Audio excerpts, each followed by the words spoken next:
El desamor, gran maestro que enseña al cerebro. Cuando Andrea tenía 17 años, se enamoró perdidamente de Alonso. Él era solo 3 meses mayor que ella.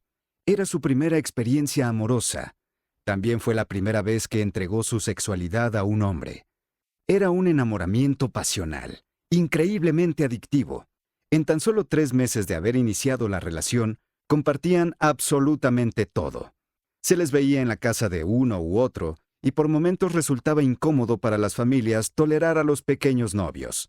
Andrea y Alonso hacían los trabajos escolares juntos y compartían prácticamente todas las actividades extraescolares. Los sábados y domingos los pasaban viendo la televisión, en el cine o en excursiones a pueblos cercanos de la ciudad. Había una magia increíble entre ellos. Andrea pensaba que Alonso era el amor de su vida. No tenía defectos. Era inteligente, guapo, asertivo y apasionado. 3 años después, la relación se había enfriado. Alonso ya no buscaba tanto a Andrea. Pasaba más tiempo con sus amigos y apareció el alcohol. Alonso empezó a beber, primero en forma esporádica, pero después de 6 meses, cada vez con más frecuencia. Era común que Andrea terminara sacando a su novio de los bares, cargándolo y limpiando los vómitos que él tenía cada vez más seguido por el exceso de alcohol. Las fiestas de ambos se convertían en discusiones en las que Andrea le pedía que no bebiera en exceso, y Alonso la retaba a que no lo limitara. La fiesta de graduación de la preparatoria fue, más que una celebración, una tortura para ambas familias, ya que las discusiones también eran cada vez más comunes entre Andrea y Alonso. 3 años habían sido un ir y venir, empezando por experiencias maravillosas, que poco a poco se convirtieron en discusiones banales y enojos cada vez más frecuentes. Alonso se enamoró de Angélica, una compañera de la universidad. Empezó a salir con ella a escondidas. Andrea sentía tristeza y enojo porque sabía que él no quería verla. Alonso ya no contestaba el teléfono, la borró de sus redes sociales y se escondía cuando veía a Andrea cerca. Tal parecía que Andrea había tenido una enfermedad infecciosa, ya que Alonso estaba totalmente convencido de que no quería hablar ni una sola palabra con ella. En la universidad, sin saberlo, dejando que el silencio enfriara las cosas, Andrea pasó del llanto al olvido de la experiencia con Alonso. Andrea se preguntaba constantemente qué había pasado. ¿Por qué ese hombre que era tan maravilloso había cambiado? ¿Por qué Alonso ya no sentía amor? En consecuencia, sentía que la despreciaba. Por momentos se sentía culpable de esta situación, primero por haberse entregado tanto a un hombre que, según ella, nunca la había querido, solo la había utilizado. Pero también sentía coraje porque no supo darse cuenta de lo que sus familiares le decían, en especial su hermana y su madre, que trataron siempre de ponerla en la realidad. A los 21 años, Andrea conoció a Alejandro, un hombre robusto, alto, de ojos claros, voz gruesa, inteligencia promedio y una sonrisa agradable. Desde el primer momento que se conocieron hubo química. Andrea era un año mayor que Alejandro. Durante los exámenes finales del tercer año de la carrera de contaduría, Andrea volvió a sentir que el amor florecía en ella. Alejandro iba un año antes en los cursos, por lo que Andrea le ayudaba en sus exámenes, a preparar sus trabajos, incluso era capaz de hacerle las tareas a ese hombre que la hacía sentir mariposas en el abdomen. Casi al finalizar los cursos, Alejandro le pidió a Andrea que fueran novios. A los 2 meses de salir, iniciaron su vida sexual. Para Alejandro, Andrea era su primera novia. Para Andrea, era la oportunidad de cambiar muchas cosas que se había prometido no volver a hacer si tenía otro novio. Andrea decidió no involucrarse tanto en esta nueva relación, de tal manera que ella solicitaba no verse con tanta frecuencia. Procuraba mantener una distancia sana a través de no llamarle tanto tiempo y no conocer a la familia de su nuevo novio. Alejandro ejercía cada vez más fuerza para verse. Él le pedía una cita por lo menos cada tercer día. Andrea consideraba que si se involucraba más con este hombre, podía sentirse nuevamente vulnerable y rechazada. No quería volver a tener la misma experiencia que le había dejado Alonso. Sin darse cuenta, así pasó un año. Para entonces, la relación, que ya consideraba estable y armoniosa, fue cambiando nuevamente. Fue Alejandro el que un día, sin previo aviso, fue a verla a su casa. Ella se sorprendió ya que Alejandro no tenía la invitación formal de ir a su casa. Él, muy serio y de una manera firme, le dijo: «Querida Andrea, he venido a verte para decirte que no quiero estar más contigo. He tratado de decirte que te amo y que eres lo más importante para mí. Sin embargo, no sé por qué me tratas mal. No sé cuál es la razón por la que no me quieras en tu vida. Creo que si desde el principio hubieras sabido que me tratarías tan mal, no hubiera salido contigo. El hecho de que seas mayor que yo no te da derecho a pensar que soy tonto o inmaduro. He tratado de hacerte ver que mis intenciones eran buenas, pero no estoy dispuesto a seguir de esta forma. Me conformo con saber que te quise y me quisiste. Me voy, con la firmeza de saber que alguien me va a valorar mejor que tú». Dicho esto, Alejandro sacó de su bolsa algunos presentes que Andrea le había regalado, algunas cartas escritas por ella y los discos que habían comprado juntos. Ambos se abrazaron con lágrimas en los ojos. Andrea le pidió perdón, le dijo que le diera una oportunidad de cambiar, pero Alejandro estaba convencido de que no había oportunidad más con esa hermosa joven, que él admiraba aún. Él sabía que ella no lo quería lo suficiente. Por más de 2 meses, Andrea quiso comunicarse con él. De nuevo, otro hombre no le tomaba la llamada. No la buscaba. No quería saber más de ella. A diferencia de su primera relación, en esta ocasión ella sentía tener la culpa y se sentía responsable por la forma que Alejandro había decidido irse de su vida. Había una mezcla de tristeza y coraje asociada a una sensación de no haber hecho lo correcto y, al mismo tiempo, de sentir que podía componer las cosas.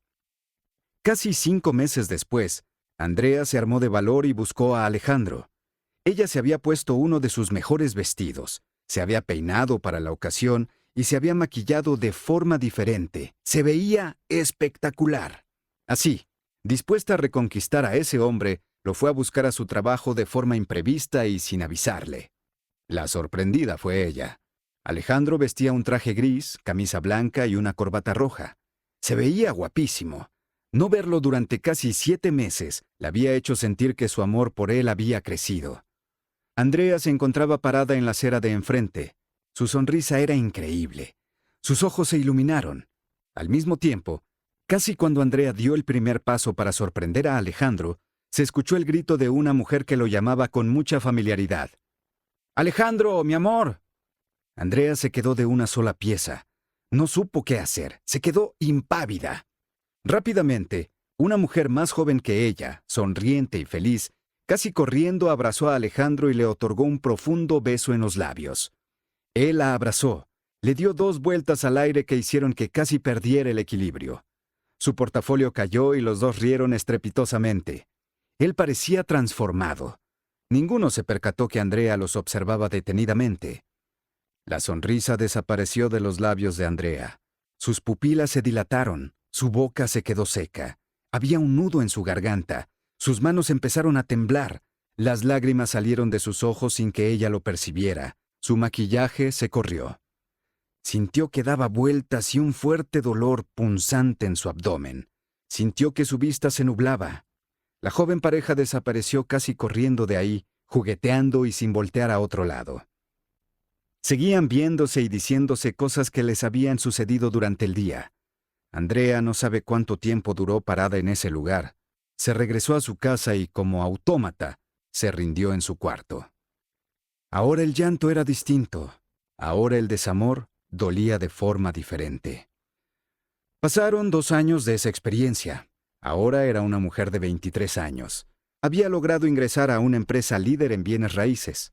Había escalado rápidamente el escalafón de la empresa. Tenía la subjefatura y eso representaba una gran comodidad financiera. Maximiliano, un hombre atractivo de casi 40 años, divorciado, inteligente, sagaz, creativo y muy ambicioso, era su jefe. Habían realizado una excelente mancuerna. Andrea sentía una gran admiración por este hombre. Él le había enseñado muchas cosas que no le habían otorgado en la universidad. Andrea sabía perfectamente bien cómo interpretar el lenguaje corporal de Maximiliano. Sabía lo que él quería sin siquiera pedirlo. Se adelantaba de manera brillante a muchas solicitudes que el corporativo solicitaba. La mancuerna había surtido tal efecto que los activos de la empresa se habían incrementado en más de 30%. Maximiliano no podía estar más que feliz por la llegada de Andrea. Al cumplir casi el año de su ingreso a esa empresa, Andrea y Maximiliano se quedaron toda la tarde y parte de la noche realizando el cierre fiscal anual. Por primera vez, él se percató del hermoso cuerpo de ella, de su sonrisa perfecta, de sus ojos hermosos.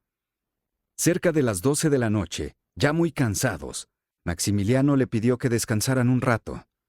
Ella aceptó a regañadientes y se quedó dormida en el sofá de la sala de espera de los clientes. Solamente se encontraban ella y Maximiliano. En el piso de abajo, 2 vigilantes hacían su rondín cada hora por todo el edificio. Aproximadamente a las 3 de la mañana, Maximiliano se acercó y vio detenidamente a Andrea dormitando. El cansancio, la seducción, el deseo y el descubrimiento de esa mujer hicieron que se acercara poco a poco, sin que ella lo sintiera, hasta que tuvo sus labios frente a los de ella. Sin pensarlo mucho, la despertó con un largo beso en la boca. Ella despertó inmediatamente y, entre asustada y admirada por ese hombre, respondió a la serie de besos que poco a poco fue haciendo que perdieran la ropa en esa oficina. Ella lo esperaba, lo disfrutaba. En su mente había fantaseado tanto sobre ese momento que no se sintió forzada para lograr lo que ella había soñado y deseado. A partir del día siguiente, la pasión fue increíble. Ambos trataban de estar a solas, jugueteando con besos rápidos, caricias sin testigos. La vida los atrapó de una manera rápida e incesante. Lo que Andrea sentía ahora no tenía comparación con sus relaciones previas. Se sentía protegida, deseada y, al mismo tiempo, se sentía capaz de manejar sola la relación. Todo parecía que se acomodaba por primera vez en su mente. Jugó a casarse con ese hombre. Sentía que podía durar toda la vida con él. Andrea no se dio cuenta de que la mezcla del amor y el trabajo nunca tiene buenos dividendos, que es todavía más peligroso cuando la jerarquía y la autoridad de alguien de la pareja pueden jugar en contra de la relación. El juego erótico era cada vez más intenso y se iban descuidando detalles del trabajo. Incluso se cometían errores terribles en el cálculo de impuestos y de pagos de la empresa. Maximiliano gradualmente se dio cuenta de esta situación. Andrea no. Nunca compartieron la relación con nadie. Ambos se negaban cuando se les preguntaba si existía cariño o atracción. Sin embargo, cuando no había nadie, explotaba la pasión entre ellos. 7 meses después de haber iniciado esta relación, Andrea encontró un cheque a su nombre en su escritorio. Era su liquidación económica de la empresa. La suma era bastante considerable. Sin embargo, no le quedaba clara la razón por la cual se le despedía. El cheque estaba firmado por Maximiliano. Un extraño presentimiento empezó a generarse en su cabeza. Se sentía nerviosa, dubitativa e impresionada. Un sentimiento que no la dejó hasta casi 40 minutos después, cuando reaccionó y se dirigió a la oficina de Maximiliano. Ahí, ese hermoso hombre la recibió con un gesto serio, molesto pero amable. Ella, con una mueca de sonrisa, moviendo ligeramente la cabeza y con su cheque en la mano derecha, le dijo: «Mi amor, ¿qué pasa? ¿Qué es esto?» «No soy tu amor. No confundas, no me cuestiones. Soy tu jefe», respondió Maximiliano. Andrea volvió a sentir que todo le daba vueltas. Apareció nuevamente el dolor agudo en el abdomen, el temblor en sus manos, el nudo en la garganta y su boca seca. Maximiliano estaba sentado del otro lado del escritorio. Ella, de pie, empezaba a desvanecerse en lo físico y en lo moral. No me hagas esto. ¿Qué hice? ¿Qué te hice?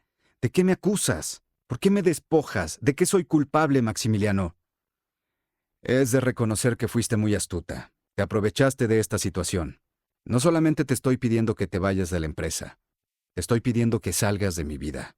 No quiero volver a verte. Por tu bien, no vuelvas a regresar a esta empresa», replicó él. No, espera. ¿Qué es lo que me quieres decir? Solo te pido eso. Dime, por favor, ¿qué sucedió? Andrea, existe un desfalco, un mal cálculo en una cifra de impuestos que no realizaste adecuadamente. Los dueños de la empresa me exigen arreglar esto inmediatamente. ¿Es tu cabeza o la mía? No me hagas darte más explicaciones. Tengo hijos que mantener, tengo un prestigio que cuidar, un futuro en el cual no debes estar tú. La sentencia estaba dada. Maximiliano fue juez y parte de un error que bien podría haberse remediado, pero él no estuvo dispuesto a continuar con ella. La ecuación era más simple de lo que había previsto. Por más doloroso que esto fuera, se daba cuenta de que Maximiliano no la amaba. Si bien había estado con ella, él no tenía un compromiso más allá que la pasión. La relación había sido asimétrica desde el principio. Ella así lo quería, incluso lo amaba. Él no. Haber combinado el trabajo y lo personal había resultado en un golpe catastrófico. Andrea no solamente lloraba por haber perdido la relación, también lloraba por su trabajo. Se había dado cuenta de que había entregado demasiado tiempo sin lograr consolidar amistades ni visitar a su familia. Ahora, estando sola, consideraba que no había tomado interés por las personas que le habían mostrado cariño en su momento. No solamente estaba sola como pareja, sino también como amiga, como hija y como compañera. En la mente de Andrea resonaban mucho las palabras de Maximiliano. Un futuro en el cual no debes estar tú. La frase tenía varios elementos que analizar. Futuro, estar, tú. No sabía qué le dolía más, no haberse dado cuenta de que su pasión no fue correspondida, sentirse utilizada, o ver un futuro sin sentirse plenamente correspondida. Cada una de las 3 relaciones con diferentes hombres le había enseñado algo distinto. Por un lado, se enteró que el enamoramiento no es para siempre. Por otro, que la reciprocidad debe ser considerada un factor importante en la expresión del amor. Finalmente, que algunas personas que pasan por tu vida se pueden aprovechar de lo más importante que tienes, la dignidad. ¿Qué sucedió en el cerebro de Andrea? La neuroquímica cerebral del enamoramiento y la pasión elimina la lógica, la congruencia y la objetividad de nuestro cerebro. Cuando deseamos a una persona y logramos que nos haga caso, la neuroquímica es todavía aún más intensa. Los altos niveles de dopamina, adrenalina, endorfinas y serotonina nos transforman en individuos poco inteligentes. Enamorados, tomamos las decisiones importantes de una manera subjetiva y sin meditar las consecuencias. De la misma manera que después de la lluvia viene la calma, después de la liberación de dopamina por estar cerca de la persona amada, se continúa un proceso de disminución en el cual la pasión disminuye y la objetividad aparece poco a poco. Este es un proceso inevitable que vamos entendiendo de mejor forma en medida que vamos madurando o, peor aún, el desamor nos enseña este proceso más rápido. Antes de los 22 años, una mujer todavía no tiene conectada la corteza prefrontal, la parte más inteligente del cerebro. Parte de la madurez y el entendimiento de las relaciones depende del nivel de inteligencia emocional que la corteza prefrontal nos va otorgando mientras se va conectando a lo largo de la vida. En el caso de Andrea, las 2 primeras relaciones de pareja que tuvo, Alonso y Alejandro, fueron antes de esta edad. Es en ese periodo crítico cuando los enamoramientos son más intensos y el desamor puede enseñar las experiencias más dolorosas de la vida. La tercera relación de Andrea, que incluso puede ser la más dolorosa, fue cuando ya tenía 23 años, con una corteza prefrontal ya formada. El denominador común de todas las relaciones que tuvo Andrea es que no encontró una explicación adecuada de por qué tenían que terminarse. Ninguno de los hombres que estuvieron en su vida le otorgaron una explicación de por qué se separaban de ella. En consecuencia, su cerebro no aprendió, o al menos no encontró una salida lógica para saber separarse en un tiempo pertinente. 87% de las relaciones que tenemos en la vida van a terminar en menos de 3 años. Peor aún, esas personas van a desaparecer de nuestra vida en un periodo no mayor a 5 años. En otras palabras, solo 1 de cada 10 personas que conocemos y pretendemos que nos ame, que queremos que esté a nuestro lado toda la vida, estará dispuesto a hacerlo. Por estadística, son pocas las personas que van a estar a nuestro lado. Nos conviene saber esta información antes de sufrir intensamente por una persona que ya no está a nuestro lado. El desamor es una parte muy importante en el aprendizaje del amor. Separarnos adecuadamente y entender la magnitud de nuestro sufrimiento sin otorgar victimización, conocer la autolimitación que el cerebro hará del dolor y saber que al final existe un aprendizaje del cual obtendremos herramientas psicológicas y cognitivas para mejorar la selección de una futura pareja, nos puede ayudar a disminuir el sufrimiento por la ausencia de la persona amada. Nos otorga estrategias para ser una mejor pareja.